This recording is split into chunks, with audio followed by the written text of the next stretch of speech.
It's extremely important on Winston to know your dive combo. Rather than just leaping in willy-nilly, try this when diving the enemy backline. As you're leaping in, start charging up your secondary fire. Just before you land on an enemy, unleash the secondary fire. Fully charged, it does 60 damage. Landing on an enemy also does 60 damage. And as you land, use a quick melee for another 40 damage. This altogether does 160 damage, and then your primary fire once landing does 70 damage per second. This will blow up just about any support or DPS in the game in less than 2 seconds. You shouldn't be diving into the enemy without your bubble available. Winston's leap is on a 5-second cooldown. It doesn't sound like it, but 5 seconds can be a lot in Overwatch.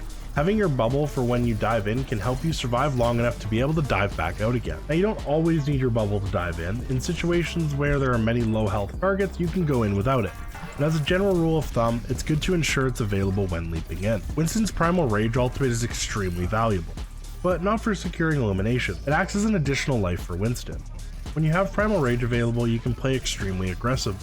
And then, right when you're about to go down, you can pop the ult to gain an excessive amount of health. The melee swings of Primal Rage only do 50 damage per hit, so you're not likely to be securing a ton of elims unless you can juggle some opponents in a corner.